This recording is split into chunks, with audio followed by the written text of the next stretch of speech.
Frank's Red Hot is the perfect blend of flavor and heat, so you can use an entire bottle to make recipes like buffalo chicken dip or buffalo nachos, or even things that don't start with buffalo. Frank's Red Hot, I put that on everything.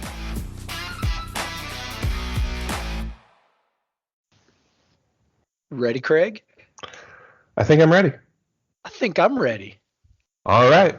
Welcome, everyone, to episode number 8. I'm saying that confidently, but I'm not confident that's right. Of Podcast versus Everyone. This is the high quality broadcasting you come to expect from us. We pretend we're like experts on like analytics and stuff, and we're not sure how high we can count. It's either that or the beer talking, one or the other. Yep. Yeah, it's funny because I haven't even introduced us yet, so I'll say I'm Craig Powers. I'm with Jeff. By the way, this is episode 8. It is episode 8. I don't think I even thought we would make it this far. That's why I've lost count. We've gone so high that we've already exceeded our low expectations. Yeah, we truly have in many ways. So we're here again. We got some football to talk about today, some politics to talk about today. Politalk. Ooh, someone's definitely used that before. Has to have. We got some.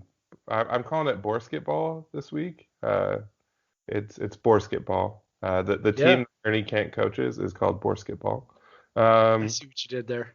Yep, and then after that we'll get into our typical pop culture. We have some sad shit to talk about this week, especially for '90s folk, and then talk about our kids. Hopefully liven it up a little bit, and then we're gonna send you on your way. But first off, as always, we'll start with beer. Jeff, what have you been drinking this week?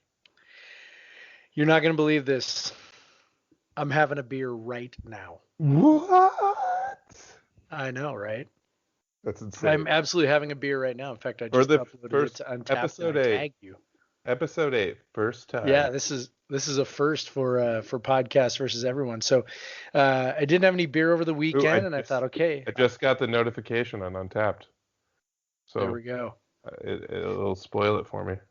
Yeah, so this is like I said, I didn't have any beer over the weekend because we had a crazy weekend. We could talk about that during the parenting section, but at any rate, I was like, yeah, I'm gonna have my beer tonight. So I have a beer from a brewery. It's a collaboration beer, but the main brewery brews one of my favorite IPAs. So Belching Beaver does an IPA with that's branded with the Deftones called Phantom Bride, and it's one of my favorites. Talking about the fresh. 90s. It's awesome. Yeah. This is a 90s epispe. Dude, I'm a child of the 90s. I know you're a little younger than me, but I mean, I came into age in the 90s. So.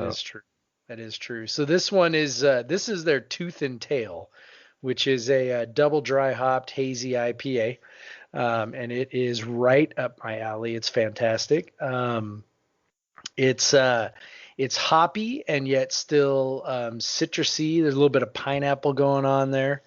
So it is excellent. And I don't know what Gardner Minshew rating I would give it because we're kind of running. It's weird. I feel like we're running out of Gardner Minshew moments. Okay, so I have one and this week for my beer, and I think we can retire it after that, and then we can move on to a new rating system.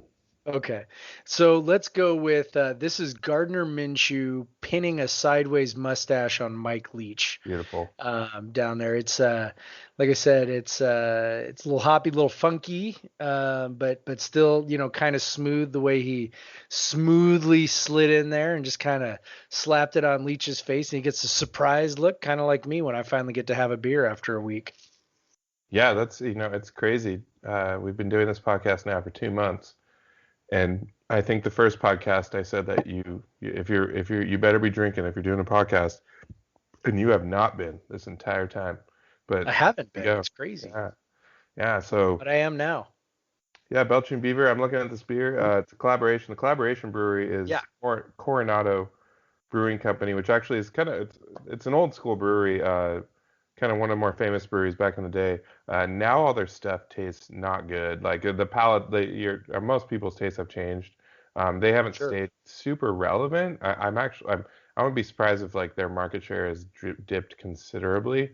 Um, Coronado itself is a beautiful place in San Diego. It's an island just next to San Diego, where it has a very famous hotel and also a naval base.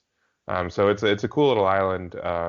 I've actually visited the Coronado facility, the pub there, and we had some food and some beer. But this is good. This is probably one of the more relevant things they've done in years. So good for them. Belching Beaver, one of the worst names of any brewery I've ever heard. Yeah, 100%. Oh, speaking of bad names, or good names, depends on your perspective. There's a brewery this week that, for the first time, dropped some beer in Washington. They're out of they're out of. Jeff. I'm gonna send you on the message what they're called, and I want you to read it. They're out of Okay. Ohio, and I want you to uh, read it out loud. Can you see it? Hoof-hearted. Yep. And Hoof-hearted. now say it quickly. Hoof. Yes. We are. So in case anybody was wondering, we are in fact 16 years old and not like 42 and 30 or whatever you are, 32. I don't know. But yeah. Yeah. Who farted? Yeah. So Haha. yeah, they're actually they've made some very popular beers that people trade for and all that stuff, and their name is just ridiculous. But if you ever see their can art and kind of they don't take themselves seriously in any way whatsoever. Obviously you can't with a name like that. So it's spelled for our listeners HOOF, hoof, space, Yep. hearted. And so but if you say it quickly, it's hoof-hearted. So yeah, Yes. beer is for adults. Uh, Exactly. so that kind of leads me into my beer. I had planned to drink a clean, crisp Freem Pilsner, what they just started canning. It's been around a long time, but they just started canning it. And they just started distributing those this last week. But I had someone on Twitter ping me about a very interesting beer, and I'll get that into the second. Uh, that beer is it's out of a brewery that I'd never heard of called Smartmouth in Virginia. The can it's called Saturday Morning. This is not what I'm drinking. I'm just telling you. So that beer has label art that looks like Lucky Charms, and then it's a marshmallow IPA. To kind of lead into talking about that, I instead want to go with a beer that kind of is part of the lineage of this marshmallow breakfast cereal looking IPA. So that IPA is kind of the convergence of a couple trends, and one of them is the kind of pastry beers that have coming out. Pastry stout is a term that was coined by a beer blogger I've mentioned many times called Don't Drink Beer. It was a pejorative at first, and now brewers have embraced it. And so you've seen these stouts, especially in Florida and in various other places. But you've seen that amped up like vanilla and sugary flavors in the stouts. I tried a stout from a brewery called Side Project, but they have this other brand called Shared, and it was called Coconut Vibes this weekend, and it was just insanely sweet coconut. It was delicious, but it was like it tastes like a toasted coconut chocolate. Like it was crazy. So what I'm drinking today is not quite at that level of sweetness and ridiculousness, but it is a kind of like on that level of they just jam this thing full of adjuncts, we call them, is from a local brewery in Tacoma called Narrows, which I'll talk about a little bit in a second because they've been doing a lot of good things. It's called Gloom, and it's an imperial stout aged on cacao nibs and vanilla. And I'll tell you, there is a lot of cacao nibs in this. This thing tastes straight up like dark chocolate. Like this is the trend of beers tasting like the things that they say they're in them. Before like, well, Weird. well, it's a good thing or bad thing. So kind of there's been this long brewing ethos that kind of originated in Belgium. Is like if you're putting something in the beer, um, it shouldn't be like the feature. It should just be like you shouldn't notice it too much in the beer.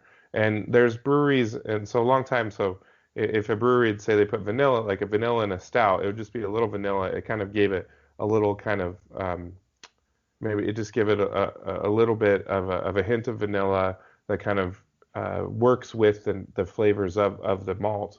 But now it's you put so much of the stuff in there that it clogs your you're like scraping it out of the mash tun. It's like it's just sludge and all this stuff. So, but this beer definitely has a lot in there. I've heard reports of like just hunks of cacao nibs, but that's or cocoa nibs. Sorry. Uh, this beer definitely like it delivers on the cocoa. There's not a ton of vanilla. Vanilla is super expensive, so those super vanilla forward beers are very expensive to make. So I wouldn't. I mean, this beer isn't cheap. It's like $8 for a 60-ounce can, so it's not a cheap beer. But definitely, but to build a 12% stout is expensive. So it's a justifiable price. But yeah, so this it's good. It's good too. It's like sticky. I poured it for my weekly Twitter pick to tease the podcast, and the head of it went out of control and spilled over the side and got on my little cheap carpet I have in our guest room. And the side the glass is just sticky now. Like it's such a sticky beer, and so I think it definitely qualifies as a pastry stout. You'll see them go much more extreme than this, especially with the vanilla that really gives it the pastry flavor. But then you've seen this trend happen also in IPAs, and so IPAs typically, obviously, like originally were or like I'll say West Coast IPAs from the early 2000s were like clean and crisp and bitter on the back end, and then they got kind of more progressively bitter as we got towards 2010. And then in the early 2010s, you saw these softer IPAs come out where they were more focused on late addition hops, dry hopping, less bitter. And then you hit this New England style IPA where it's hazy, that exactly what you're talking about, probably low bitterness. That's probably what you like about it, a soft mouth feel because they're kind of fluffy. It's a lot of dry hopping, so the aroma is huge on it. That's what you're looking for. Some of these beers they don't even add boiling, like they don't even add hops to the boil, so there's no bitterness whatsoever. And that's what we're talking about. So then you saw kind of the convergence of the pastry and the IPA, this hazy IPA, the New England style IPA, was a Tired Hands brewery in Pennsylvania got really famous for making these milkshake IPAs, where they just took an IPA, their IPA base, like a hazy IPA base, like a double IPA was like 8%, so it had a little bit of sweetness from the malt already, and then they put lactose in it to kind of give it a different, like a milky body. That's not new. Milk stouts and cream ales, we've been doing this for a long time. But to put an IPA was new, and then they add like triple vanilla or blueberry or raspberry or whatever. And so they raspberry milkshake, strawberry milkshake, blueberry milkshake, whatever, different IPA milkshake IPAs. And we've seen that come to. I know you've had some from Skookum, Jeff. Yep. They make some milkshake IPAs. Three Magnets makes some milkshake IPAs, but actually their head brewer Jeff is lactose intolerant, so theirs do not actually have any lactose in them. So they're more of they've done a series with a local burger place called Big Tom's that so they emulate their like milkshake of the month, and they'll make like orange creamsicle or whatever. So you've seen this trend where they've now been sweetening IPAs with like fruits and vanilla and whatever you can find.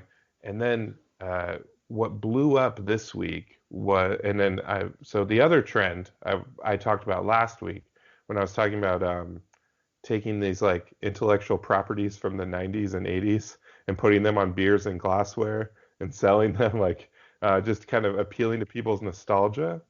Well, you saw these two trends, this nostalgia trend and this pastry trend, converge this week. This brewery called Smart Mouth Brewing in Virginia, and that's like I said, Saturday mornings. The label looks like Lucky Charms, and what it is an IPA with toasted marshmallow that they toasted themselves, they said, and then they added dehydrated marshmallow. So similar to the marshmallows that you see in Lucky Charms, which is a great cereal, by the way. I fucking love it. I don't care. I am actually 33, Jeff, and I will totally still smack Lucky Charms. My kids love it because it's gluten free and they can actually eat it. What are the little chart? What is it made out of? How's it? I don't know, but it's gluten free and my kids love that. So our listeners don't know this, Craig does, but my wife and two of my kids have celiac disease. So there you go. Sorry, didn't mean to interrupt. Go continue. No. It's a good interjection. But yeah, so you saw this convergence, and you saw reports of someone sold it on eBay for $450 for a 4-pack and all this stuff. So there's like it's like this max, which I don't really believe that happened, but because I've seen it be sold for like $50 a can at places and stuff. But sometimes you can snatch that like initial wave of hype around a beer, and I guess people waited a long time for it. The brewery itself says like it's not supposed to taste like breakfast cereal. It's just like the marshmallow, and that's like so it hasn't gotten like the greatest reviews on Untappd, especially for a beer with that much hype around it. The hype might have worked against them actually. People might have wanted a beer that tastes like Lucky Charms, which is really freaking weird. I don't know why you would want that, but yeah. So that this beer is right along. This is convergence of this pastry kind of trend and the convergence of this nostalgia trend, and then you have it blown up. I've seen multiple like national news articles about this, and good for the brewery. Hopefully it does some good things for them. Those IPAs aren't my favorite. They tend to give me a headache from being so sweet, but yeah. So this Gloom beer. So just this is more about pastry stouts and this trend in general. Is so what I was thinking of is, and this is why, and I think you'll understand why this is the kind of the topper of the Gardner Minshew rating scale, because between the two of us we've had 16. Like I think that's enough. But this is Gardner Minshew working with the what do you call the lap band? Yeah. In his nothing but his jock strap in the locker room. Because this is some just nakeds, couple nakeds in there. Because that is the pinnacle of don't give a fuck, and these pastry stouts are the pinnacle of not giving a fuck. What is like traditional brewing standards? Screw that. We're throwing marshmallows into, and like we're putting so many cocoa nibs into the beer that it's like chunks are coming out. No, yeah, who cares? Like it tastes like chocolate. Like we want it to. We don't want it to taste like beer. We want it to taste like chocolate. And I think this Narrows beer is a very good beer, and Narrows has been doing a lot of great. I've heard a lot of hype in the Seattle area about this beer too, and Narrows has been doing a lot of really good things, really good hazy IPAs. They've totally. If you went to Narrows in the past, it's completely different. Like if you haven't went there in the last year and a half, it's completely different. They got a new head brewer. New assistant brewers, and they are crushing it, and they're doing a great job. So I highly recommend this. I hear has been put into some whiskey barrels as well. So we'll have some barrel aged Gloom out in a year or so. So I'm stoked on that. But so yeah, Gardner Minshew, pastry stout. Don't give a fuck. Have your dick hanging out. Whatever. Like, hey, you do what you want. You do what you want. That's what pastry stouts are about. You do what you want. That's right. Do what you want. So yeah, that was my long beer thing. That's good. You want to hear something funny? Yes. So I have a Gloom in my fridge, and I almost drank it tonight. Ooh, we could have been twinsies. I know, almost, but yeah, I picked the IPA instead. Yeah, and I definitely had to work extra hard at the gym tonight to earn the calories for this 12% stout. But like I said, I have a sidecar beer because I think I'm just gonna need to kind of cleanse my palate. Because like Just like I'm midway through. I'm about halfway through the can now. I poured into a glass, of course, but I'm about halfway through the can, and it's just like laying on my tongue, like and sticky, and like it's like making just like I'm That's like I put like appropriate for the name though, right? oh yeah. Like you expect something called Gloom to just sort of like hang around and Hmm. be kind of like heavy on you and just like like that works. Yeah, I feel like I need to brush my teeth, but I will power through because that would Right make the now. rest of the beer really gross. But Yeah, that'd be disgusting. yeah, so uh, well, we've talked about our beers, and Jeff drank a beer. So if Jeff's a little feistier this week, we'll know why. Yeah. Yeah. So now we'll move on to talk a little bit about spring football. Like I said, we're going to be doing a series on spring football all the way through spring football. Right now, we're previewing a few key positions. And today, since I had less time to prepare, we are doing the quarterback position. Jeff, quarterbacks. We have talked about this on earlier podcasts, but now Gage Gubrud is in the fold. So I think our quarterback roster is pretty set going forward. Jeff, what are you looking for this spring out of the QBs? Yeah, I'll be looking for, it's so I don't trust a lot of the reporting that goes on around spring practices. So once we get there and they start talking about, this guy or that guy is completing a bunch of passes or whatever, I'm less interested in that. One thing I'm interested in is reps, but we know in the spring they tend to split them pretty evenly. Yep. Um, you know, Fans like to place a lot of they like to try to read a lot into spring practices, and my sense from following it, with Mike Leach over the last however many years, is that he doesn't quite take it quite as seriously as, or doesn't read as much into it as fans do. I think that it's seen as a time to get better, not as a time to try and figure out who's going to be the starter. Right. Because for them, it's a thing that we see, out in front because, everything else they do in the off season is not, for lack of a better term, sort of fan facing, right? So they're lifting, they're conditioning, they are, whatever, eating 8,000 calories a day so they can gain weight, whatever. I mean, they're doing these things, and those are all things that we don't see, and so spring practices are one of those things that we can actually see. The crimson and gray game is a thing we can actually see, and Yeah. so we tend, I think, read a lot into it because of that. But my sense from just sort of watching and following is that the coaching staff doesn't even remotely treat it that way, that they use it as an opportunity to give guys reps to kind of see what they can get better at. As far as the quarterbacks go, they tend to distribute things maybe a little more evenly. They're not interested in making a decision right now, which is a thing that we obviously are interested in, right? Like, Right. I mean, a month and a half from now, we're going to want to know, is Gage Gubrud going to be the guy, or is it going to be, who's winning the race right now? And I'm not even sure that the coaches look at it that way. Yeah.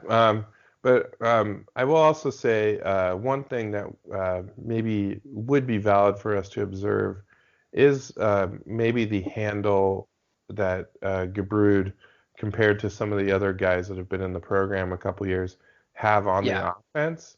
Because has on the offense. So I'll never forget like watching Tyler Brugman in that first spring game, just just chucking the ball as hard as he can, like over missing routes, like just like totally amped up, and just didn't look like he had any clue what he's doing.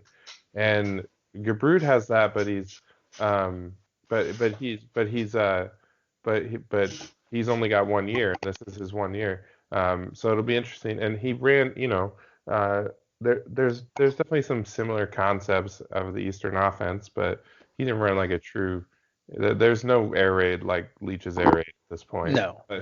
Like But he certainly doesn't have that pedigree that Minshew had that we didn't even realize he had at first, like of running that offense in middle school and just being obsessed with it for years and having like a dream of playing for Mike Leach and all that. Yeah. But I don't think any of that's true for Gubrud, but it'll be interesting to see kind of come April 20th what what it looks like, how, because we I think we know what we're going to get from Tinsley and Gordon, and we don't.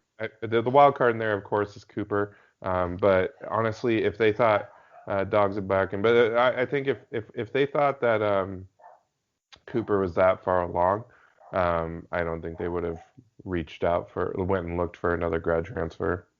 Yeah, and I think I agree with that, and definitely agree on the Brugman thing. I mean, we were sitting next to each other, during that game, and we were just like, "What the fuck, man? This is terrible." It's like he's so bad. Like he's not even close. Like he's standing around back there, and he can't even. I mean, it was just clear, like watching him, that he couldn't really identify what was happening in front of him, and that he was just sort of a total mess. And so, I think that is definitely something that we can see from that. I've said before that I feel like, I'd be comfortable with Tinsley being the quarterback. But I will say this, that we don't really know. Like when I watched him in the spring game last year, and same thing with Gordon. I mean, Gordon, and again, I could be totally wrong about this because I'm just going off my recollection, but it seemed like Gordon was a little more, seemed like the arm was a little better, seemed like the throws were a little less consistent. Tinsley seemed very accurate. I think I remember that he threw to Kyle Sweet about 100 times, which, to me was sort of like that's not necessarily a good thing. If you're constantly just kind of throwing that little, intermediate thing. And so, it got to a point where I kind of thought, okay, so he looks like he has command. He looks like he knows where he can go with the ball.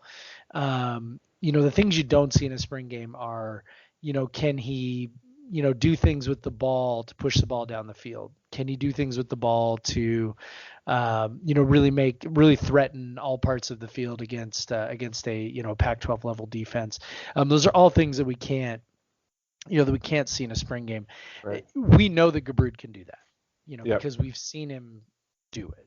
So I think what it really comes down to for me is, when the spring game happens, does he look like he's got a handle? Does he look like, that he's making fairly quick decisions? I don't expect that it'll be super smooth. And again, just sort of keeping in mind the way the coaching staff's going to look at it, which is a process. The guy's got to get better.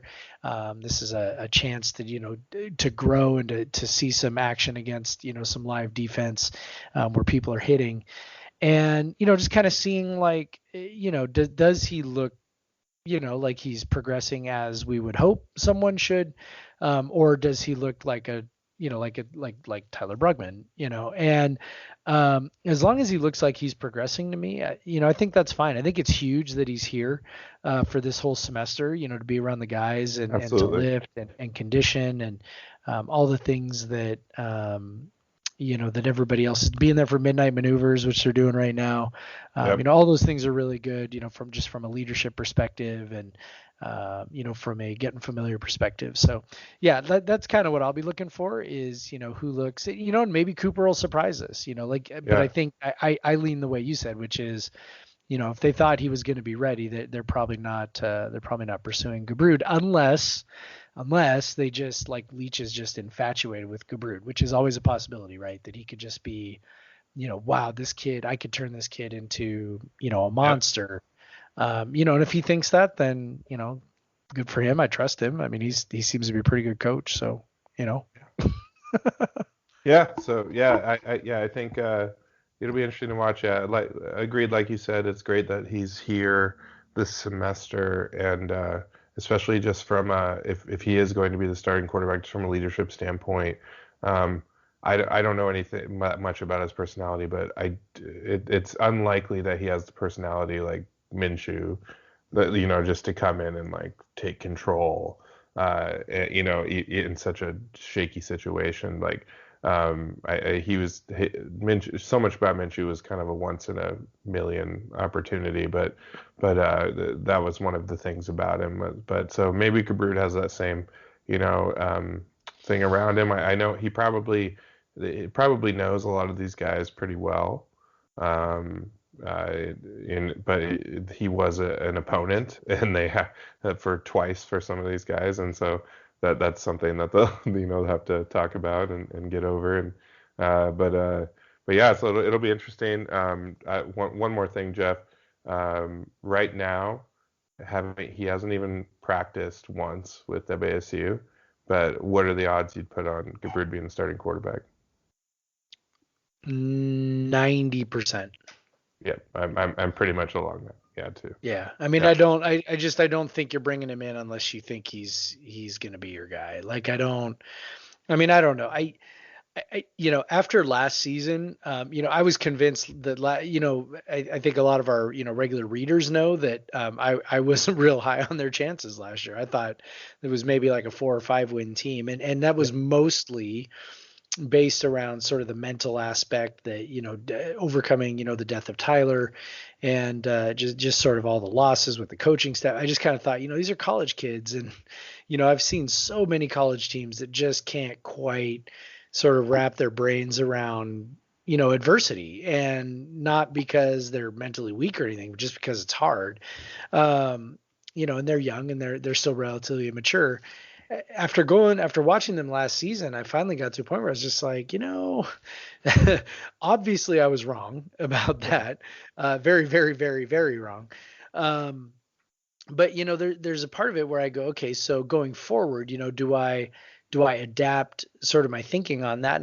And honestly, I think I do. I think, Leach has created create an environment where players are mentally strong, Yes. and they are not sort of, fragile and wimpy. And there's a part of me that wants to think, man, what's it going to be like? They bring in a new guy, are Tinsley and Gordon going to be, are there going to be camps where people are split between this guy or that guy?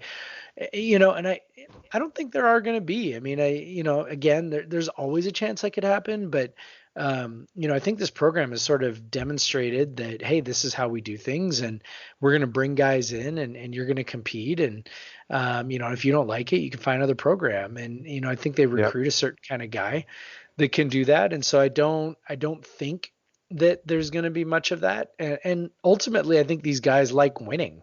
They've gotten pretty used to it. And, after the last 4 seasons, I think they're just going to be most interested in whoever's going to help them win ball games. And if that's Gubrud, then I think they're going to be, they're going to throw their weight behind that. I'm sure there will be disappointment. I mean, there's no doubt about that, for guys like Tinsley and Gordon. But, those are also 2 guys who came to the program, I think, without any real expectation that they would ever actually start. I know that obviously changed with Tyler's death, but there was never supposed to be another quarterback between Luke Falk and Cameron Cooper other than Tyler Helinski. So, I tend to think that they're going to be just fine, and that Leach is going to manage that pretty well. Yeah, absolutely. Like you said, these teams have shown, Apple Cup excluded, to be extremely mentally tough. What? To be which game? Just one of the toughest teams.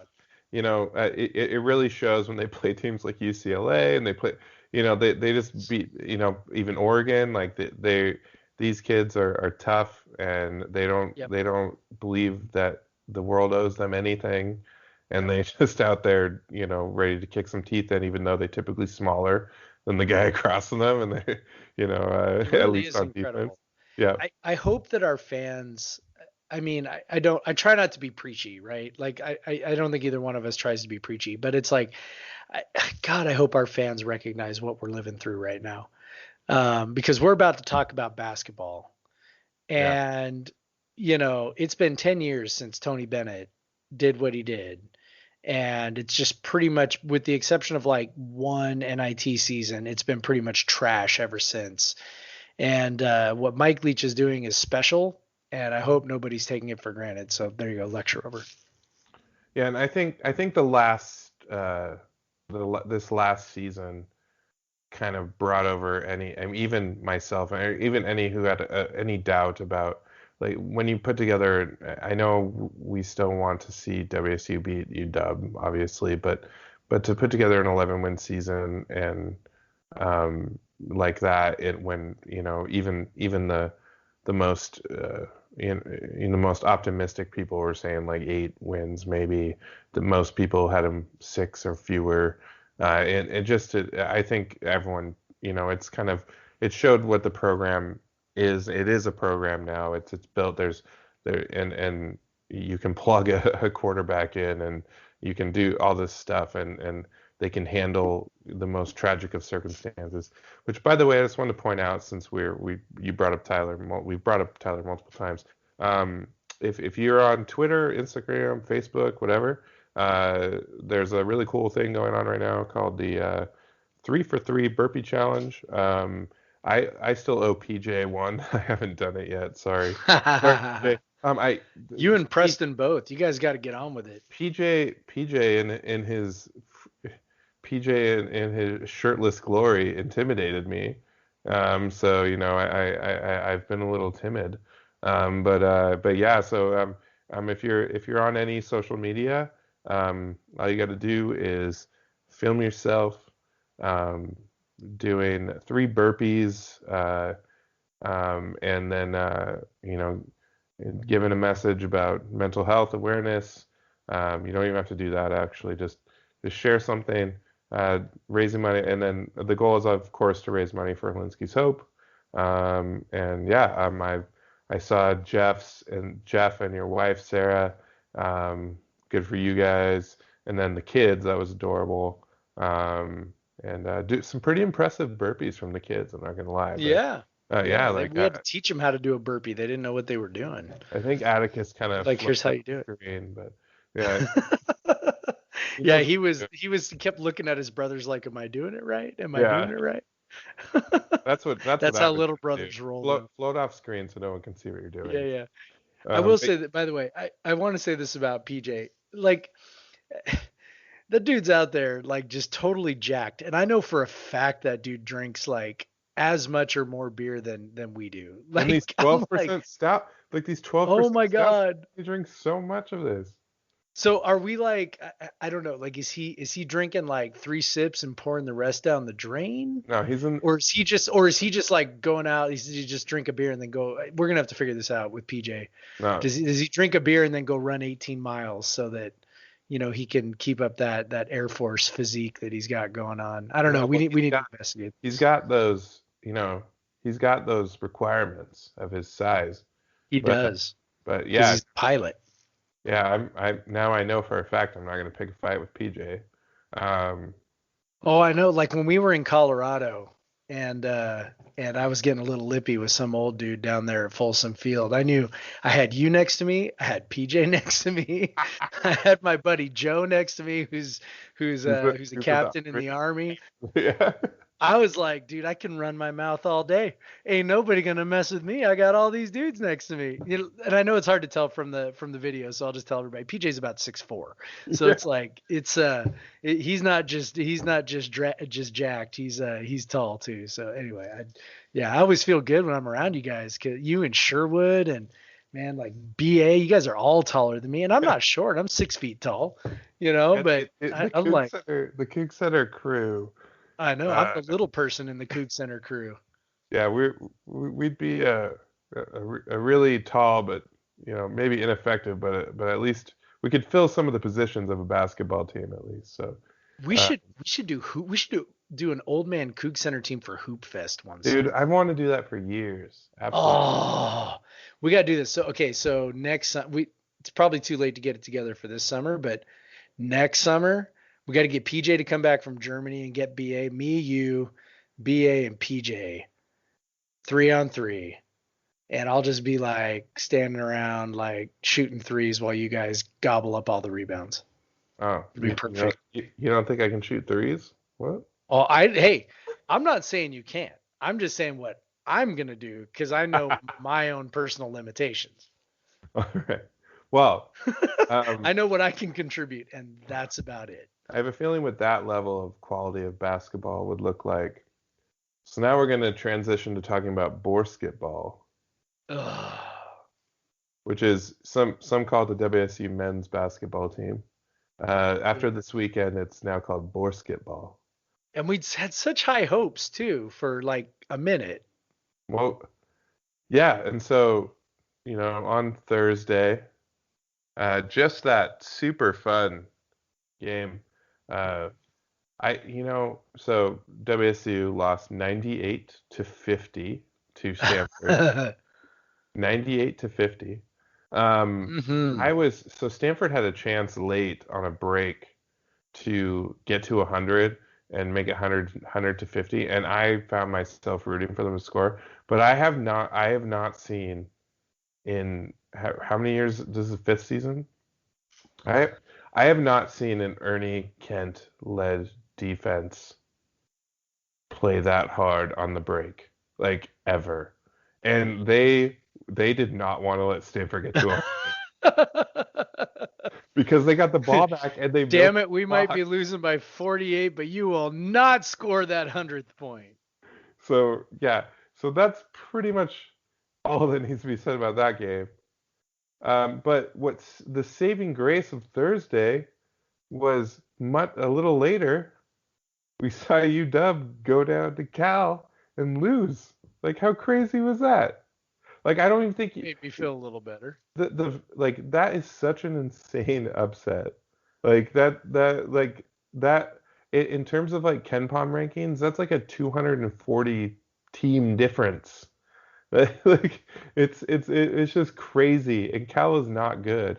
But as we found out, WSU also not good, which we said last week.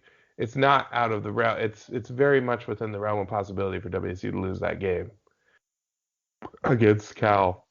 Sorry, the gloom is coming back. So go brush your teeth real quick. Yeah.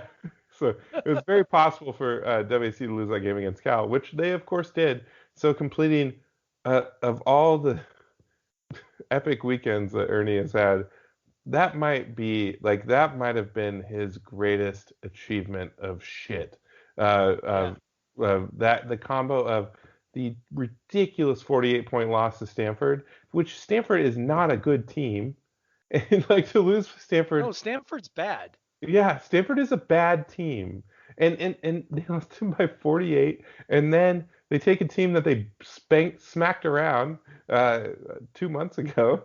And then they are not even 2 months ago, and then they lose to him. So it's crazy that they still they're still. Oh no, actually, I think they still have clinched the 11th spot because Cal only has one more game. But still, like, just an epically bad weekend. Yeah, so you kind of read my mind because I thought, okay, I wonder if there's been a worse weekend.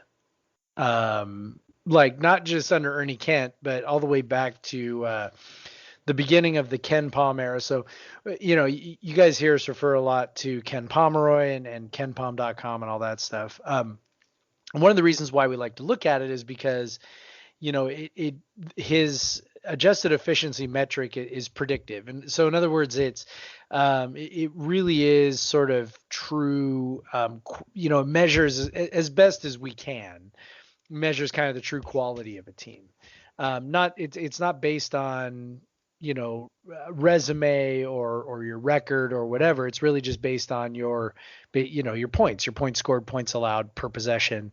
And so one thing that we really like about it is you can kind of get a sense of how good or bad a loss or a win is. And then you can also kind of go back historically and try and take a look and figure out, when we look at results, how unexpected were they, et cetera, et cetera. So before we got on, I went back and looked and tried to figure out, if there actually was a worse weekend.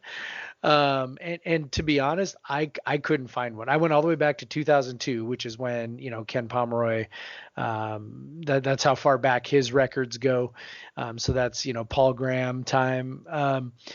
And I honestly could not find one. That largely has to do with the fact that the Pac-12 has really never been this weak. in the 18 years or whatever that Pomeroy's been tracking this stuff. So if they had a bad weekend, for example, my mind went back to that Arizona game, Ken Bones last year, where they scored 25 points in 55 possessions or whatever that was, and they lost by 40 points or whatever it was. And so I kind of went back to that. Well, Arizona was the second ranked team via, Ken Pomeroy's, Pomeroy rating system. So that's, that's bad, but it's also like, that, Arizona was really good, right? There's nothing. That Oklahoma State loss and, Dick Bennett's second year, right? 81. Yeah, Oklahoma State was, but they were ranked sixth. Right. Yeah. That was a really good team. Like there is nothing, like literally there's nothing to compare to losing, number one, by 48 points to the 100, what was at that time, the 104th ranked team. So a team like there were, and it's kind of hard to explain to people, but the Pac-12, Pac-10, Pac-12 generally has maybe like one team that's rated worse than 100. Like most years, you're going to be dealing with like 10, 11 teams that are rated, like below 100, right? Or above 100, how do you say that? Right. And so that's going to be most years. Well, this year, there's like, lots of teams in the Pac-12. Yeah. Utah, Stanford, California, us, there's lots of teams that are ranked, that low. And as I'm looking, USC is really close at 93, UCLA is really close at 97. Like that is really unusual. So that's, I think, part of the reason why it's never happened. And so to have that happen now with, again, Stanford, rated 104th and, Cal rated whatever they are now 260th after beating us. But they were close to 300 before beating Washington, beating us. And so there's quite literally nothing about. The only thing I think that comes close is just the sheer ineptitude of the 17 game or 18 game losing streak in Ernie's second year, just because of the longevity of it. But if we're just talking a weekend, this is pretty much as bad as it has gotten in the last almost 20 years. And I will say I'm hold on. Going on for my second beer. Since you had one beer, I'm going for a second beer. No, I'm almost thinking I should have brought a second one down from the fridge. If you hear me disappear and you go, Jeff, you'll know that I ran off. That's my thought every week, and then I go no. But this, I even put it in a koozie, this frame pilsner, so I could be ready to go. But yeah, so I don't know about you, but I've always been, and it took him. It was a few years ago that Ken Pom added 2002. But I've always been extremely grateful that there's a couple of the Paul Graham years in the Ken Pom sample, so that we can like know the previous low, or like the low of the lows of WSU basketball. And then we can because we always people kind of ask, is this as bad? This isn't as bad as Paul Graham, or is it as bad as Paul Graham? We're like, actually, we have numbers. This is as bad as Paul Graham. And because now actually WSU's ranking went from the 180s to 204, I believe now, and that is chief Paul Graham territory. The worst Ken Pom ranking is the very first year, 2002, and it's 216.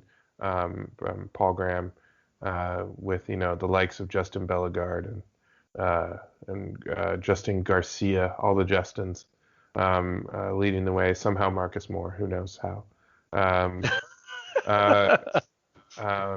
But yeah, it's so now after the Arizona weekend and after the Colorado win, I was like, okay, they are safe. They're not going to drop far enough down now to be in that realm. But man, this weekend just put them right there.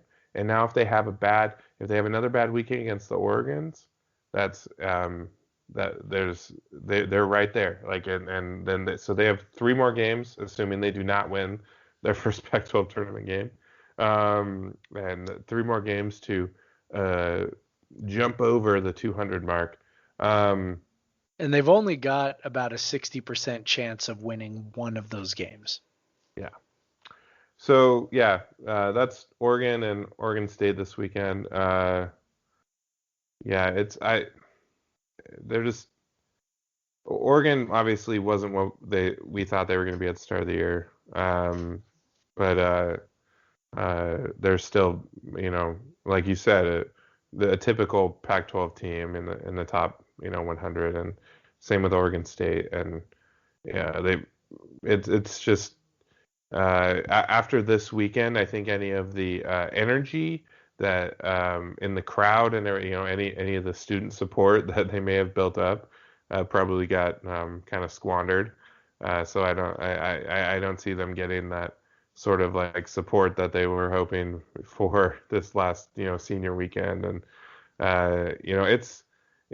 who knows though with what happened they were at the lowest of lows, we thought, right before the Arizona weekend. So who the heck knows, man? Like, who knows? I mean, when you have a player as talented as Robert Franks, yeah, that really and then even CJLB is very good, and so that opens you up. So if any of the other guys are contributing to beat,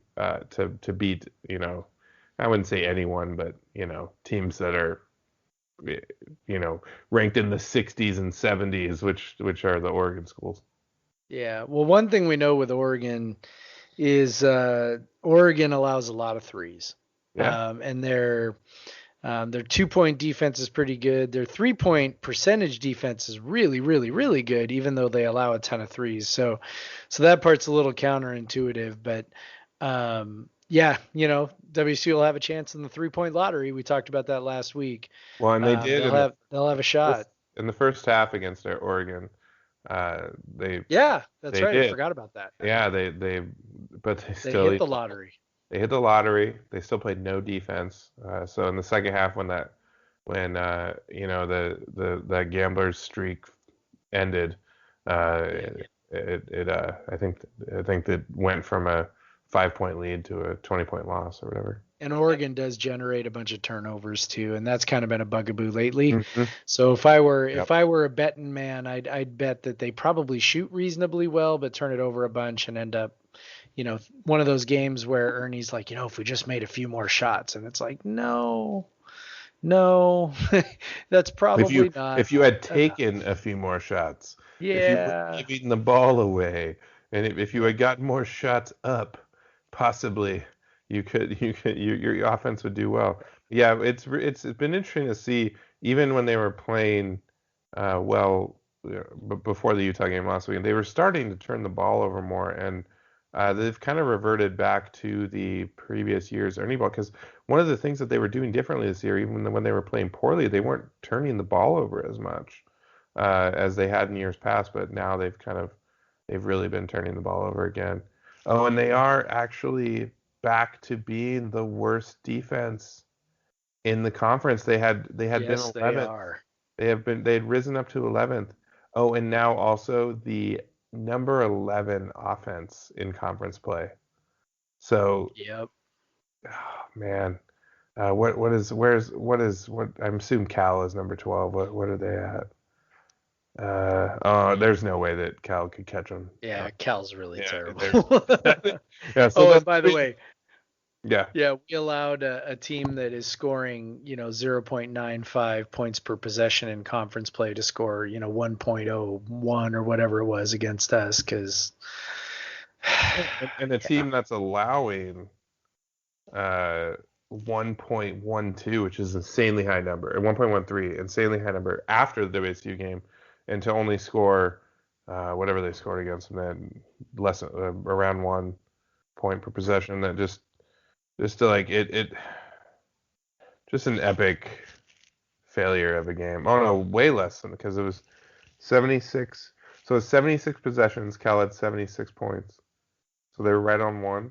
WSU 69 points. So they were well below one. It's just. Yep. That 7'3" kid was just all sorts of trouble, I guess. The 150-pound 7'3" dude. Yeah. So I don't know. I'll watch just like you'll watch, and So I'll admit He's- I missed the Stanford game entirely. Oh, me too. And I did Thank not goodness. go back and no, I think I caught like okay, I didn't miss entirely. I caught the end just out of like car crash. Like you just I got to see how bad this gets. And then the Cal game I saw a pretty good chunk of.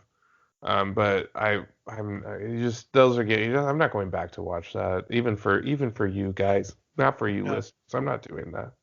nope. I usually will too. I don't remember where I was. I had I don't know, some kind of kid thing probably. And I was watching the score and I went, nope, never mind. Like I was gonna watch it on the DVR when I got home, and I tried to be an informed fan. I try to Yeah. know what I'm talking about, so I try to even watch the bad stuff. And I was like, no, nope, nope, not even gonna bother watching that. And just one more point, just so we have some sort of analysis for the Oregon State game.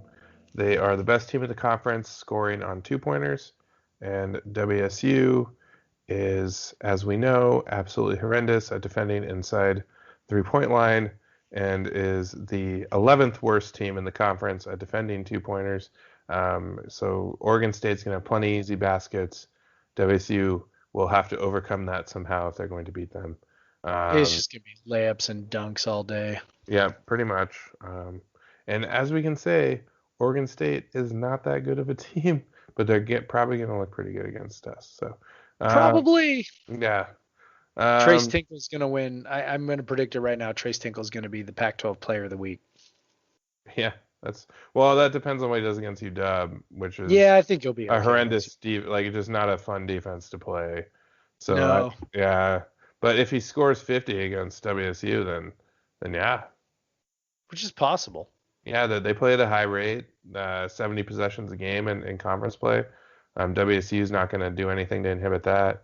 Yeah, so or I'm sorry, we're at 70. What are they at? Oh no, they're actually pretty slow. They're at 67.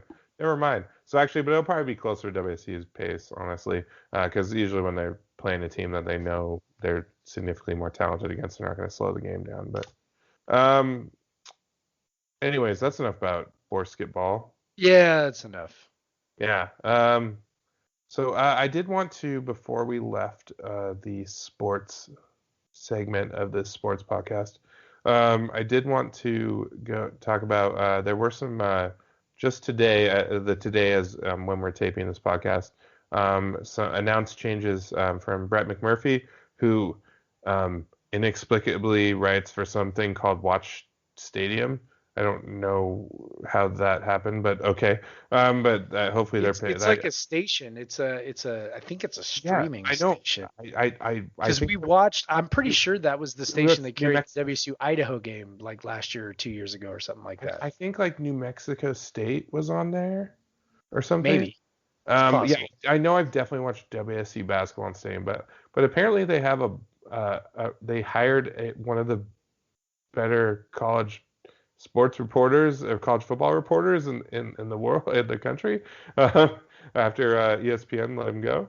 And he reported today that the Las Vegas Bowl is moving on up to number 3 in the Pac-12 tier, and it's going to be moving to the new NFL stadium that's being built for the Raiders. I think we all expected to happen. I think was interesting. What we thought was going to happen is that Las Vegas. I kind of thought, but certain contracts kind of probably prevented that from happening. And I think a lot of us thought that Las Vegas was going to become the slotted right underneath the Rose Bowl. Yeah, and I the more I thought about it, so that was kind of what I thought too. I was like, that's weird. The more I thought about it, the more I thought, actually, if the Pac-12 championship game is moving there, then it makes a lot of sense that game would not be the number 2 game. Because I think a lot of us also kind of assume that that's the direction the championship game will go. The Pac-12 has put down some roots there with the basketball tournament. Makes sense that they would do the same with the football game and get the heck out of Santa Clara and that dump of a stadium. And so with that, it kind of makes sense because you wouldn't want your loser of your championship game, which often goes to not always, but often goes to the number 2 bowl slot. You wouldn't want that team heading right back to Vegas. So I think that helps it make a little more sense. Like I said, particularly if indeed the championship games can end up in Vegas, like I think most of us believe it will. Yeah, I absolutely do. They need to get out of Santa Clara. It's ridiculous. Gross. Having a 5:30 Friday championship game in the worst traffic in the world, where it's just it's ridiculous. Like promoting it like it's in San Francisco when it's very much not in San Francisco. No, not even close. With some of the worst turf in like somehow an NFL stadium has some of the worst turf of any stadium like in the country, and it just they need to get out of there. And Las Vegas is a very obvious choice. I think the Las Vegas basketball tournament has been an excellent move. Yep. And it just it creates a nice atmosphere. Honestly, the gambling helps. Like we don't have to sugarcoat that. Like people, like I went to I happened to be in Vegas in the MGM Grand when it was played in the MGM Grand. Is it still played in the MGM Grand? Yep. Yeah. Okay. Yep. So I was in the MGM Grand while the Pac-12 tournament was happening for a work conference, and I had very little to do at this work conference. So I went and watched Devontae Lacey's last game where they lost by like 30 points, and I saw Devontae Lacey cry on the bench, and it was very sad. But then the rest of the week, I just basically went over to the bookie, laid down some bets for the Pac-12 games, then went and lost my ass, by the way. But it's more fun that way. Yeah, definitely. And then also sidebar, I got to meet Ken Pomeroy, and he told me. And at the time, I was writing more about basketball than I used to. And as some of you may know, Jeff and I have written for a book with Ken Pomeroy before. So I think he knew who I was. And I went over and I chatted with him at halftime of one of the games because he does live in the general Mountain West region and goes to most games that are in that region. And so I chatted with him, and honestly, one of my great moments of my entire life was as we were saying goodbye to each other. He told me to keep up the good work.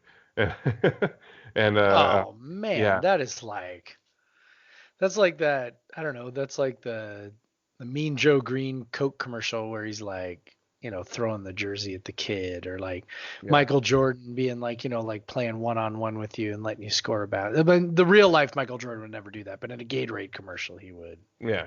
Let you score. Oh yeah, real life Michael Jordan would be like, "You're not beating me." Like, no. Real life Michael Jordan would like swat away the 7-year-old shot like 18 times. Yes. 7-year-old be like, if you gotta learn to lose, kid. If you Nobody beats me. If you're a wonky basketball nerd, yes. who like I was really mad there was another.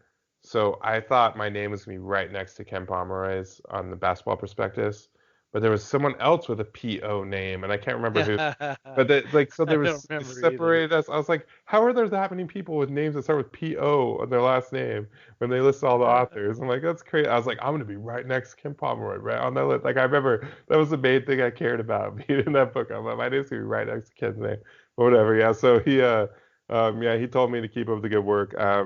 Sorry, Ken, I have not. I've hardly written anything about basketball in the, I think, 3 years, almost 4 years since that happened. So I haven't been inspired much by the current BORESKETBULL coach. Yeah.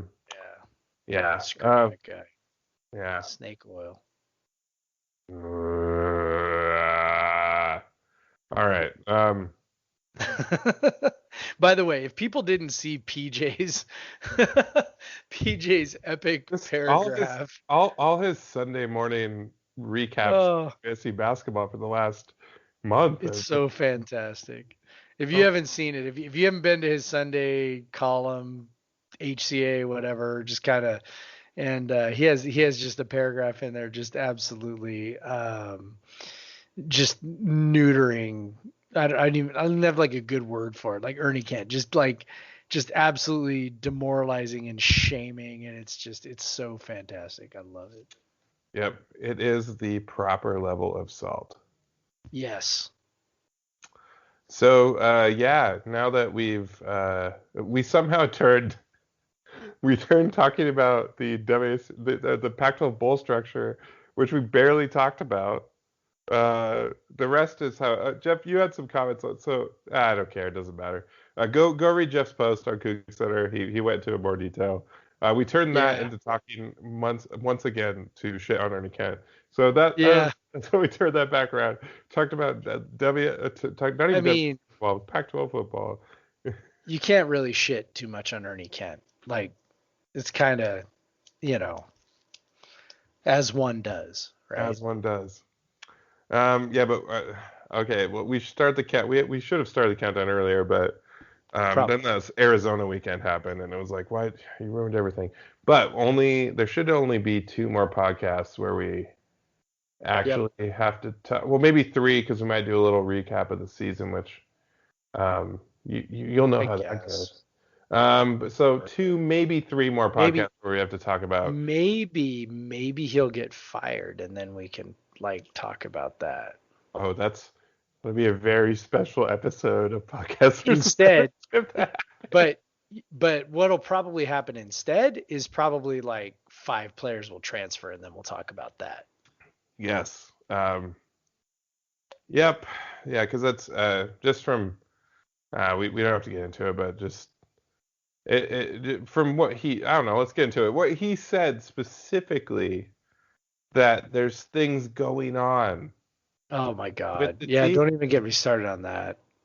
Okay, well maybe we'll save it for the season recap. But so I fully believe that there are those transfers coming now, and so whatever. BORESKETBULL. Hopefully you can once again be basketball, but for now you are BORESKETBULL.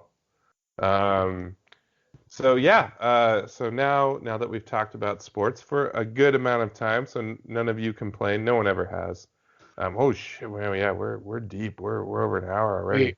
We're super deep already. Should we skip? Let's see. What should we skip? Should we skip politics and maybe just skip ahead to Perry? Yeah, I didn't have that much good to talk about. Poor Luke Perry. Oh my God, dude. Gosh. Pop culture. Luke Perry died. Now, see, I didn't even know this. When you put that on the show rundown, I was like, wait, he died?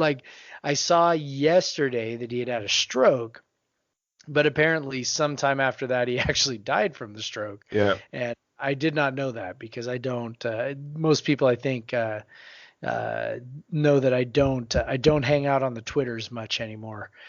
Deleted my account some time ago. So I don't a lot of times see this sort of real time, holy crap kind of stuff that people post. So yeah, that was weird. I do remember looking at the article yesterday and thinking how old he looked. I was like, wow, he looks old.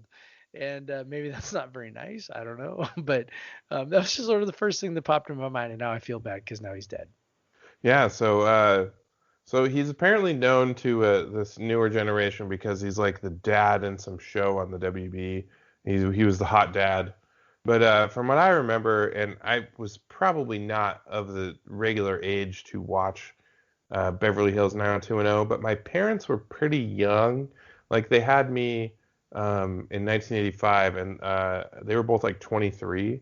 So they watched MTV Real World, and they watch I saw a lot of the if you had older parents, you probably didn't see any of that stuff. But my parents were watching MTV, and they're watching all the younger people shows, and so I remember watching every single week Beverly Hills 90210 with my mom, and because that was on the TV, and then so So I remember, Luke Perry and watching him and the kind of James Dean-esque character. Obviously, that was his inspiration. The sideburns, which made sideburns were cool for a minute in the 90s.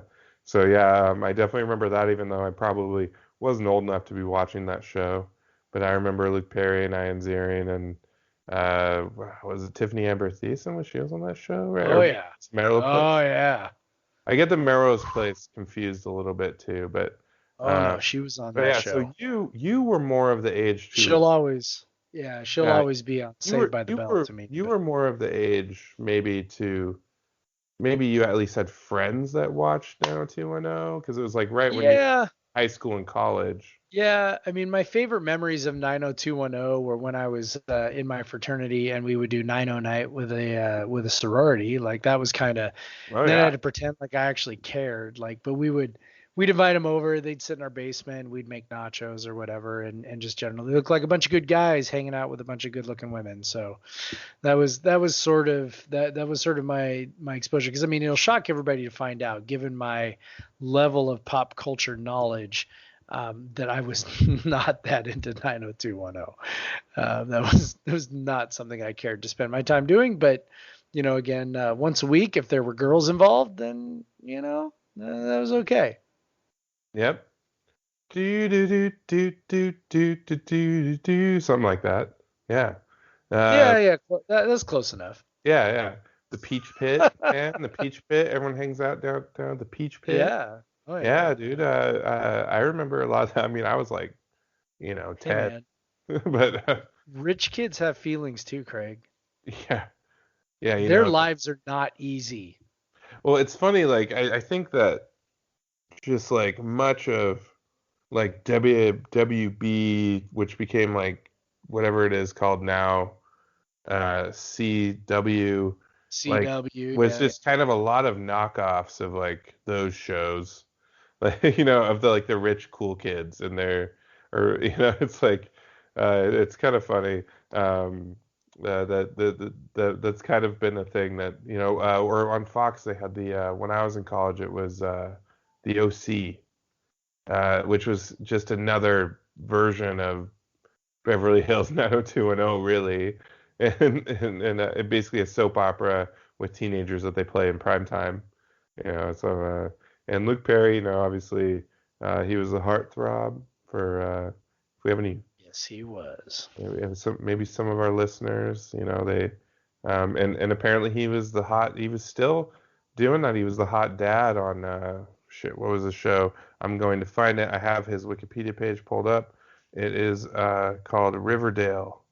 Ooh. And he's actually still that show is still going. So apparently there's going to be um, some they have to figure out what to do with this character, which is very tragic to because I don't know if he has any kids or anything, which would just be horrible. Um, he does. He has 2 kids, which to die at 50. Yeah, he's got a couple. Yeah, that's very sad.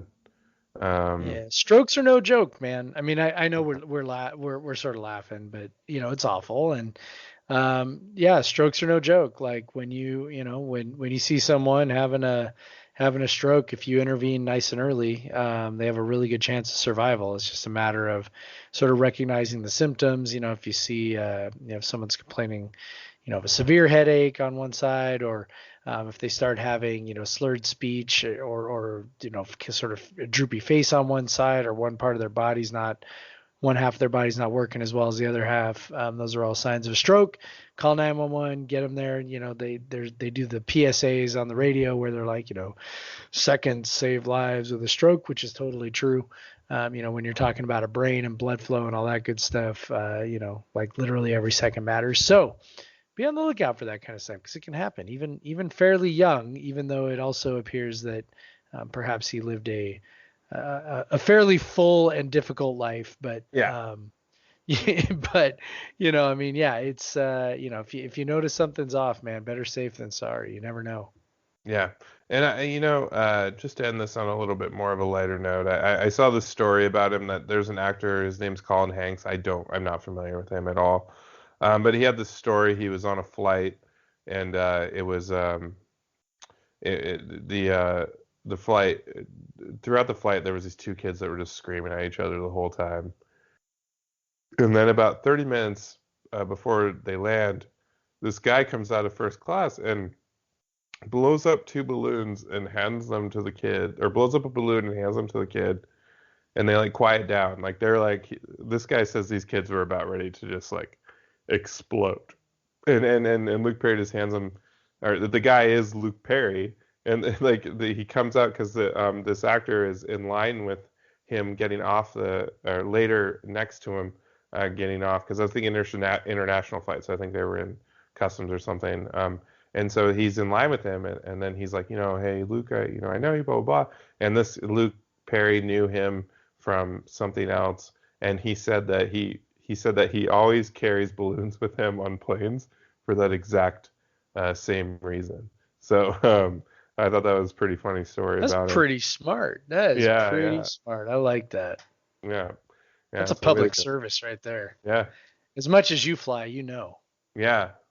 Well, thankfully and sadly, I don't know one thing. My current job, I'm not traveling quite as much. I do miss it, but it is nice to see my daughter and my girlfriend more often. But those things are important. Yeah, I guess. So is airline status, but whatever. But yeah, speaking of kids, my daughter this week, or actually a few times this week, but specifically today, has severely disappointed her mother. So she's getting to the point where she's getting pretty smart, and she can figure things out. Like she eats a banana for breakfast most mornings. So now when she wakes up in the morning, she just starts saying nana, nana, nanana, nanana, nanana. Like she knows what's coming. Like she knows, like, so she's figured out, like, cause and some bit of cause and effect. So today we went to the Y, and they have a thing where you can drop the kids off at the daycare at the Y, and while you're working out. And so Amanda had gotten done before me, and so she went to get her, and she looked at her, no smile, turned and ran away and went over to like the little daycare supervisor adult, and just like ran away and like wanted the supervisor to pick her up, because she had figured out, like, she knows that if mom shows up, she has to leave the play area. Because earlier she had taken her, Amanda had met with her good friend who has a baby that's pretty similarly aged, like 5 weeks older than B, and they were at this thing called toddler time, and B just kind of, like, she was, she likes adults a lot. It's weird. Like she just like would talk to all the other parents, apparently, like show them. She really likes ball. Ball is great. Basketball, tennis ball, because if she throws that, the dogs will chase it, whatever. So she's just showing all the different balls to the different parents that are there, but not Amanda, not her mom. And so Amanda is a little mad at her.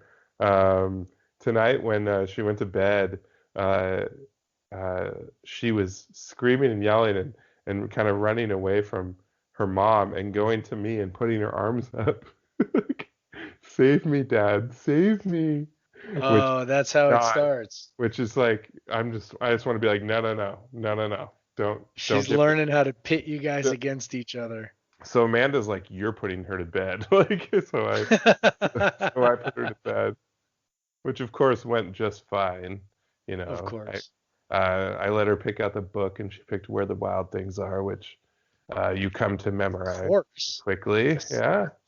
And she just like cuddles down with you while you're reading your books. I'm like, this is not so bad. And then I put her down, and she had very little complaint. And so I don't know. Her mom kind of believes she doesn't like her as much now, and I'm, it's just She's just learning that you stop some of the fun sometimes. So that's what's happened, you know. That's when you get to be like, oh, is mommy not being fun tonight?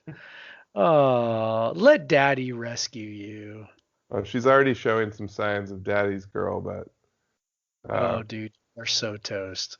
I know. I'm just like I'm just like no, no, no. No, I'm just gonna start leaving and going to the bar in the evening just so, so I'm not around. I'm just gonna be like a shitty Yeah. dad just so that doesn't happen.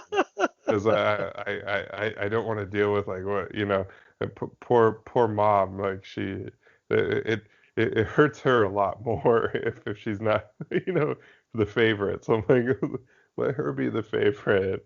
Like Right. we can just do fun stuff occasionally, but you just that's the problem with me being not traveling as much.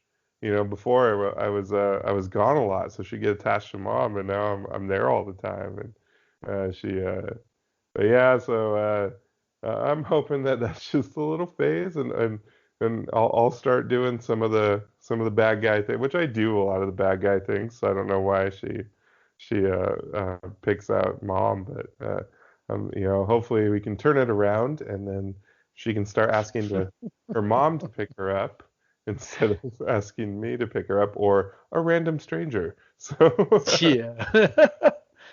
I'm always like, don't the kids will come to me. I'm like, man, don't look at me. Like you better take that up with your mother because I'm not even getting in the middle of that. yeah, exactly. And she can't even talk. She says like 10 words right now, and they're Oh, not, none of the but words. you know Yeah, exactly what she wants. You know yeah, exactly what she's after.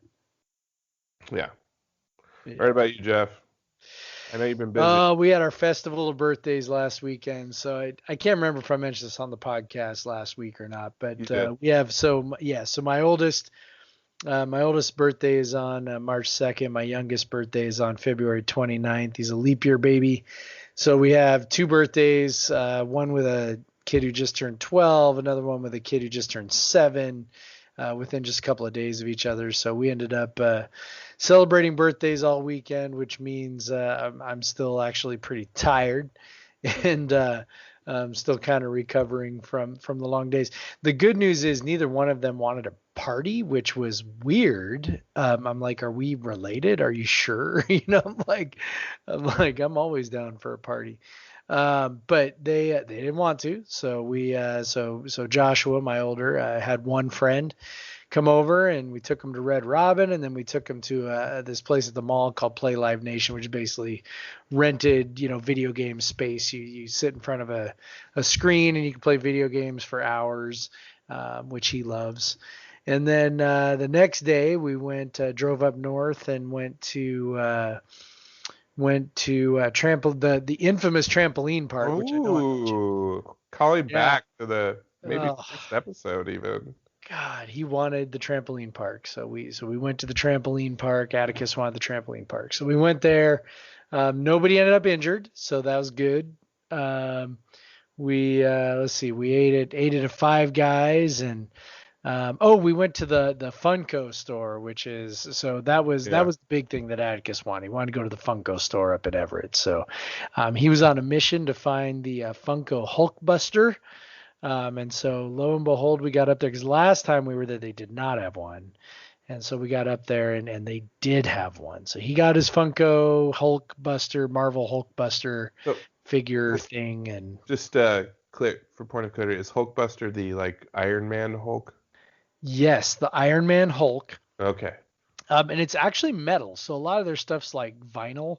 Mm-hmm. So if you follow me on Untapped, you would see that on my desk I have a couple of vinyl Funkos, one of Walter Payton, one of Brian Bosworth, which I think are just totally hilarious. And but this one's metal and it's actually really heavy. And I was like, wow, this thing's heavy. So anyway, so he got that, and he got to go jump around, and I got to go to Skookum, get another beer. So that was good, and yeah. So it was productive. It was 10 hours or 11 hours away from the house on Sunday. So didn't get a lot of grading done. Didn't get a lot of anything else done. But by golly, I think my kids felt valued and celebrated, which is really all I was going for. There you go. Excellent. Jeff is a great parent, everyone.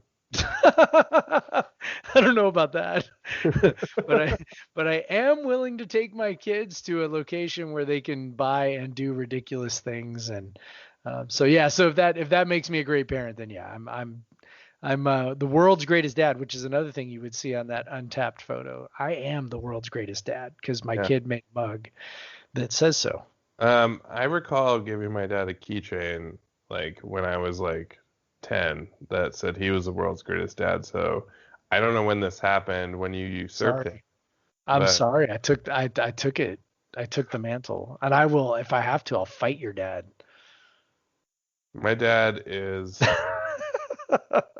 roughly the same size as me, so good luck. Yeah. But he's old and faster. You know, he's kind of old. He was born in 61. He's old, man. Yeah. So he's garbage man though. He's not in some cushy blue collar job. He's slinging cans. Actually, the truck slings. The truck slings. The truck does it now. That's right. You know, now they got the arms that come out and grab the garbage can and then dump it over the top. He does have to get out and like grab random stuff off the ground sometimes. Yeah. But he's probably 10 years out from the last time he was actually really slinging garbage cans. Oh yeah, and they don't put a 58-year-old guy like in the throes of things, you know, because actually he had, just as a side, he had a knee injury and they had him on his older route, which was a lot more strenuous, and they had to move him because, like, you know, once you get that old and you get an injury, it doesn't quite heal the same way that it used to. So that's garbage man life. I think it's pretty good for this one. We'll try to come in. We were a little long. Oh yeah, we're good on time. We're doing okay. And I won't rant, you know, like I did, you know. Now, even though I've had 2 beers, and I'm feeling pretty good, and because I don't eat much because I'm on a diet, so I've probably consumed as many calories in these 2 beers as I've had all day. So I made that joke last week, so it's fine, but whatever. Yeah, but it's still true. Yeah, it's still true, and it will continue to be true. I have lost 7 pounds, and I need to pretty much do that 10 times, and then I'll be happy. Good work. Thank you for listening. Something I don't mention is you can reach out to us at I haven't mentioned as much at our Gmail account, podcast versus everyone with the BS at gmail.com. You questions, comments, whatever. I've gotten a couple Twitter comments about the podcast, and I've incorporated them into the shows. So if you have a comment, I'll probably incorporate into the show. Like Jeff does a lot of the technical stuff, but I kind of lead the, you know, I am the lead host here, and I put together the itinerary, and you can find yourself in that if you send us an email, podcastforseveryone@gmail.com, or at my Twitter at the Craig Powers. Of course, at Coug Center, you can also do that. Jeff sees that sometimes. Probably at me, it'll be more safe, but at Coug Center, if you have any questions or comments or topics you'd like us to bring up, I'd be happy to do that. We have no organization. We come up with everything about 5 minutes before the podcast starts, so you have time. Shh. That's our secret. But yeah, again, 5-star ratings all around wherever you listen to us. 5-star rating, please. And if you can write a little comment that says like Jeff has a sexy voice or whatever, that'd be great too. Lies are always good. Yeah, lies are good. Lie as much as you possibly can, because of course, if you're giving a 5-star rating, that in itself is a lie. So and also subscribe. If then you just get it automatically sent to you, and then you can like listen to it while you're jogging on the treadmill or snacking on Cheetos or driving in your car, whatever, wherever you listen to it. I don't care. I don't care where you listen to it.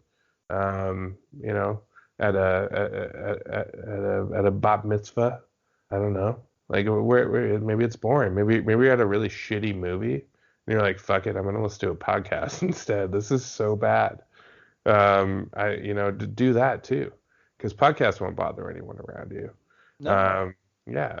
But when you do that, subscribe and give us a 5-star rating. We'll be back next week. Continue with our spring preview. Probably DBs, maybe.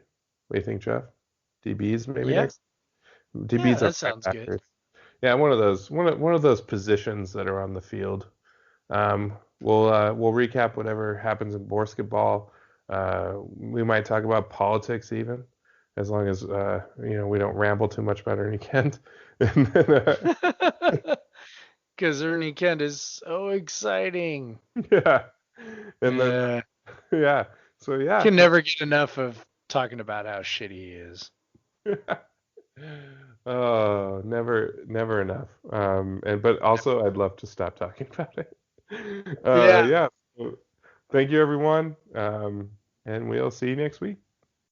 Goodbye.